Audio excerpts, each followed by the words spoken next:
గురించి వస్తూ ఉంటారు. అప్పుడే అదే ఆటో కళ్యాణ్‌దవుతుంది. అప్పుడే ఇక ఆటో మీద ఉన్న పేర్లు చూసి ఇదేదో మన కవి రాసినట్టే ఉంది అని స్వప్న అంటూ ఉంటుంది.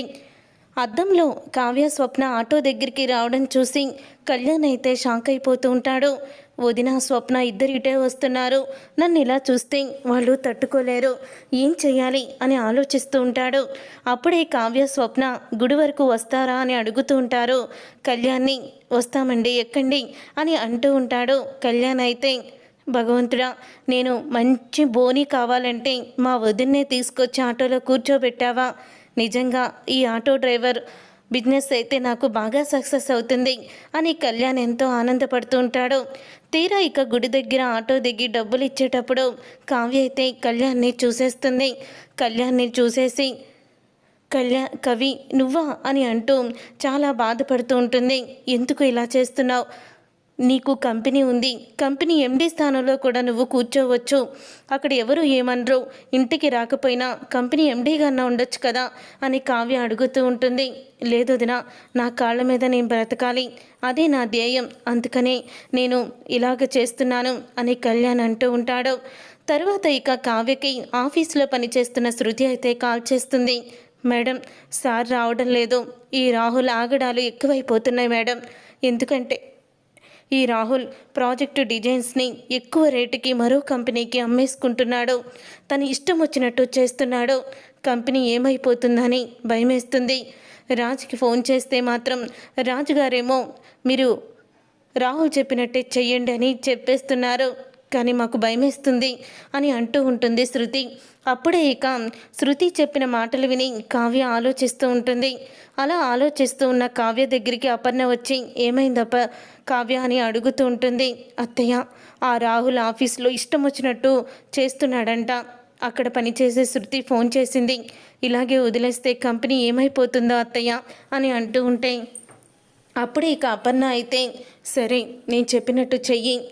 నీకు గుర్తుందా, రాజ్ మీద నిందపడినప్పుడు నేను తనని కంపెనీ ఎండీ పదవి నుంచి తప్పుకోమని చెప్పాను, కానీ తను మాత్రం నిన్ను ఎండీగా చెయ్యాలని మీ మావయ్య గారితో చెప్పాడట.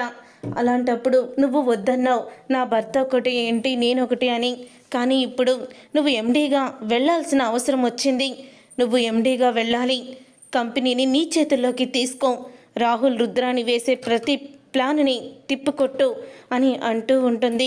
అపర్ణ అయితే, అవునే ఆంటీ చెప్పింది నిజమే, అపర్ణ ఆంటీ చెప్పినట్టే చెయ్యి అని అంటూ ఉంటుంది. స్వప్న కూడా అప్పుడు ఇక కావ్య నిర్ణయించుకుంటుంది, కంపెనీని కాపాడడానికి ఎండీగా వెళ్ళాలనుకుంటుంది.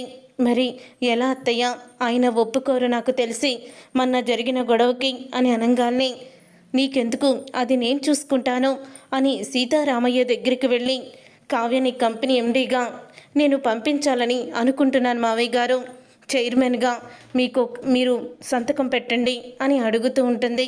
అపర్ణ అయితే అప్పుడే సీతారామయ్య ముందు వెనక ఆలోచించకుండా కావ్యని ఎండీని చేయడానికి సంతకం అయితే పెట్టేస్తాడు.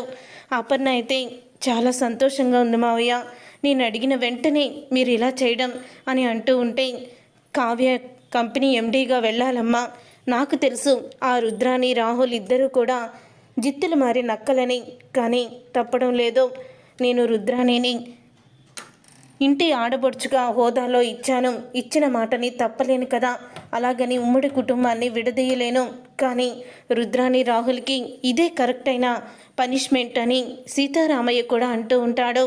తర్వాత ఇక ఉదయం అవుతుంది. ఉదయం అవ్వంగానే ఎక్కడా కూడా కావ్య అయితే కనిపించదే.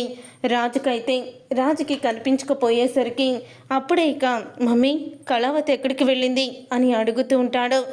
నీకు కళావతితో పనేముందిరా, ఇంట్లో ఇంతమంది ఉన్నారు కదా అని అంటూ ఉంటుంది. అపర్ణ అయితే, నీ కుటుంబం చాలా పెద్దదుంది, అయినా కళావతి పరాయిదే కదా ఎప్పుడూ కూడా నీకు అని అనగానే అప్పుడే ఇంకా రాజు షాక్ అయిపోతూ ఉంటాడు. అదేంటి మమ్మీ, ఏదో నిన్న కోపంలో అన్నాను అని అంటూ ఉంటే, కోపంలో అని ఒక్క మాట చాలు, జీవితంలో అసలు మర్చిపోలేని మాటలు కూడా అవి ఉంటాయి, కోపంలో అన్నానని నువ్వంటున్నావు, మరి ఆ మనసు ఎంత గాయపడిందో కావ్య మనసు నీకు తెలుసా అని అంటూ అపర్ణ అయితే చెప్తూ ఉంటుంది. ఇదంతా జరుగుతూ ఉండంగానే అప్పుడే ఇక రాహుల్ ఆఫీస్కి వెళ్తాడు. ఆఫీస్కి వెళ్ళిన వెంటనే ఈ రోజుకి వర్క్ ఏంటి, సైన్ చేయాల్సిన వాటినన్నిటిని కూడా తీసుకురండి ఫైల్స్ అని అనగానే ఆల్రెడీ సైన్ చేసేశారు అని అంటూ ఉంటుంది. శృతి అయితే ఎవరు చేశారు సైను, మేడం వచ్చారు కదా మేడం చేశారు అని అనగానే మేడం వచ్చారా, అసలు ఎవరా మేడం అని అంటూ లోపలికి వెళ్ళి చూసేసరికి అక్కడే ఇక కావ్య అయితే ఎండీ చైర్లో కూర్చొని ఉంటుంది. ఏయ్ నువ్వేంటి ఎండీ చైర్లో కూర్చున్నావు అని రాహుల్ అడుగుతూ ఉంటాడు. నన్ను కంపెనీ ఎండీగా తాతయ్య గారు వెళ్ళమని చెప్పి సంతకం కూడా పెట్టారు అని లెటర్ని చూపిస్తుంది. లెటర్ చూసావు కదా, నా పని డిస్టర్బ్ చేయకు వెళ్ళిపో అంటూ షాక్ ఇచ్చేస్తూ ఉంటుంది రాహుల్కి. వెంటనే ఇంకా రాహుల్ అయితే రుద్రాణికి ఫోన్ చేసి చెప్తాడు. అప్పుడే ఇక రుద్రాణి అయితే నాన్న ఏంటి మీరు చేసిన పని, కావ్యని కంపెనీ ఎండీని చేశారా అని అనగానే ధాన్యలక్ష్మి రాజ్ షాక్ అయిపోతూ ఉంటారు. ఏంటత్తా నువ్వు చెప్పేది అని అంటూ ఉంటే, అంటే నీ భార్య ఎండీగా వెళ్ళినట్టు నీకు కూడా తెలీదా అని అంటూ ఉంటుంది రుద్రాణి. నాకు తెలుసు, నేనే నా కోడల్ని దగ్గరుండి పంపించాను అని చెప్పంగానే ఒక్కసారి షాక్ అయిపోతూ ఉంటుంది రుద్రాణి. చూసారుగా ఫ్రెండ్స్, రాబోయే కథలో ఖచ్చితంగా ఇలాగే జరగబోతుంది. మరి ఇలాగే జరగాలని మీరైతే కోరుకుంటున్నారా? అయితే వీడియోని తప్పకుండా లైక్ చేసి ఛానల్ని సబ్స్క్రైబ్ చేసి పక్కనే ఉన్న గంట సింబల్పై ఆల్ అని క్లిక్ చేయండి.